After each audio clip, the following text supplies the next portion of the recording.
Hey guys, it's Danny here from Disrupt Tutoring, and as always, it is a pleasure to join you.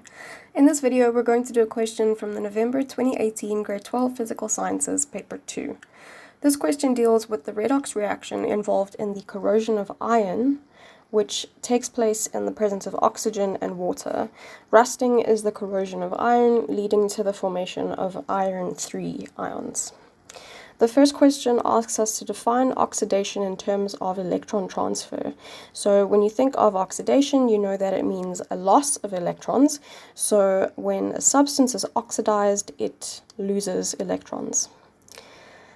The second question asks us to write down the half reaction for the iron nail when the iron is placed in a beaker of water at 25 degrees Celsius along with a copper rod. So if we look at our standard table of reduction potentials, we can find the equation involving the iron 3 ions. So iron 3 is up here, and that is the half reaction that takes place for the iron nail, but the iron is oxidized, meaning that it loses electrons, so we have to write this equation in reverse. So iron becomes iron 3 plus 3 electrons.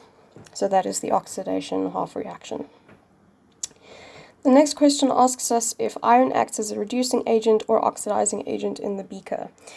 So we know that the iron is oxidized, and that means that it is the reducing agent, since the reducing agent is oxidized and the oxidizing agent is reduced.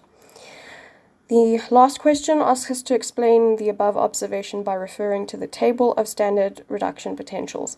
So the observation is that after a while it is observed that the iron nail is coated with rust, but the copper rod shows no visible signs of corrosion. So if we look at our table of standard reduction potentials, we can see that iron is a lot higher up on the table than copper. So that means that iron is a stronger reducing agent than copper, and that means that it's more easily oxidized than copper is. So if it's put in a beaker with a copper rod, the iron is going to be oxidized a lot more easily than the copper is. So that means that the iron loses electrons and the copper stays exactly how it is. Okay, so before I go, I'd like to say a very special thank you to our epic sponsor for making this video possible. Read all about them in the description below. Be sure to visit our website for more of these epic tutorial videos. If you can't find the answer to your question, you can send us the question and we'll respond with a personalized video just for you. Until next time, stay epic.